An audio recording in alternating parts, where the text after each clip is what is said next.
am Madi Diaz with Boxx magazine.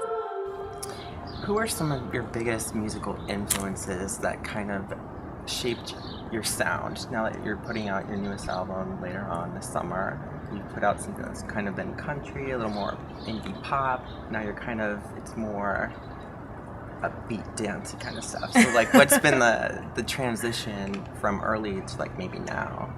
I think, moving out to LA and just kind of continuing writing out here, I just wanted to, I guess, incorporate a little bit of everything that I grew up with, and not just necessarily, like, I love Patty Griffin, I love Sheryl Crow, and I love, I love all of those women are super important to me, obviously.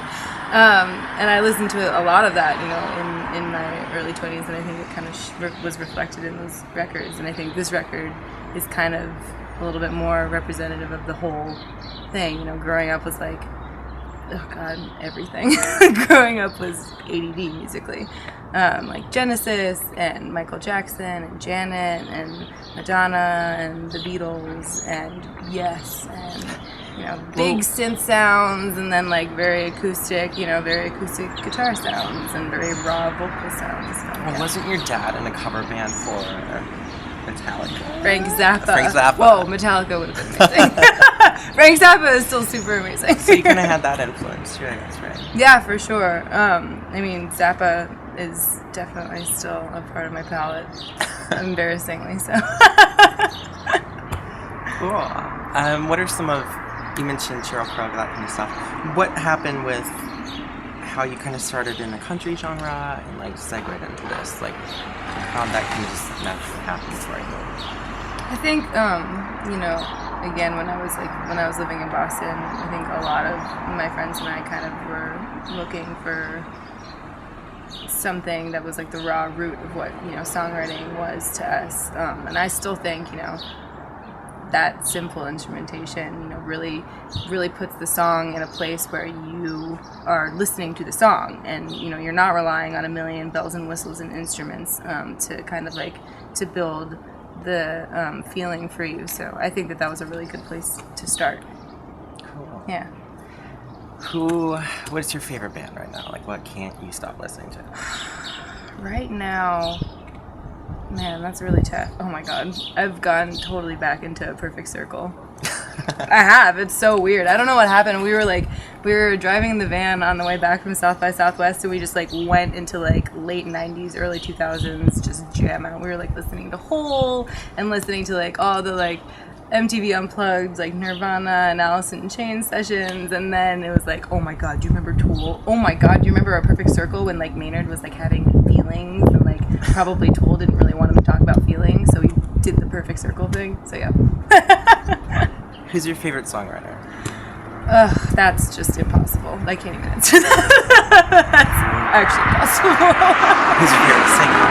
That's so hard. That's so hard. These are impossible. I mean, like, I love so many people for different reasons. I think, like, I'm listening to Bjork and Maynard a lot right now because their vocals are just so, like, strong and pure. And I love both of their writing styles, and I love like Bjork because she's such a crazy artist. There's just nothing that she can do that's not completely 100% hers. But then, I also really love Ryan Adams so much. Still can't stop listening to him. I don't know. What's it mean to you to be a female musician in the music business? That's a tough question because, like, I don't want to not feel special because, I think it is special to be a female musician. But I think I try to make it as much the same as it would be any other musician. Just being a musician. Okay. Yeah. Well, let's get to know you a little more.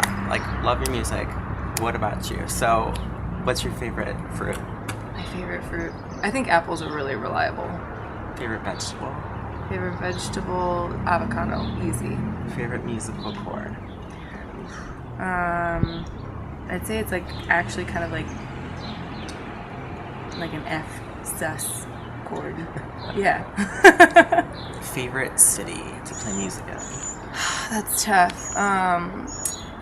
I always have fun. I always have fun in Nashville. I always have fun in New York. I actually always have fun in Chicago too. I'm not just trying to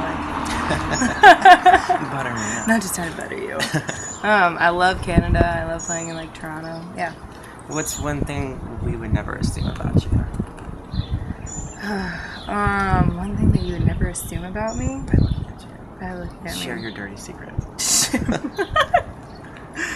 I don't know. I'm pretty much all open? here. I guess I'm a little bit of a control freak. I don't know if you would assume that or not assume that. I feel like it's pretty obvious, knowing myself as well as I do, but maybe not. Well, what's your zodiac sign? I'm a Taurus. Oh, are those controlling people? I think we're just really creatures of habit. I like to say creature of habit and not controlling. I just really know what I like, okay? Yeah, well, Particular. that's good. Well, thanks for hanging out with us for Boxx, and we'll look for your new record this summer on Nettwerk Records. For more with Madi Diaz and for more exclusive video interviews, visit boxmagazine.com.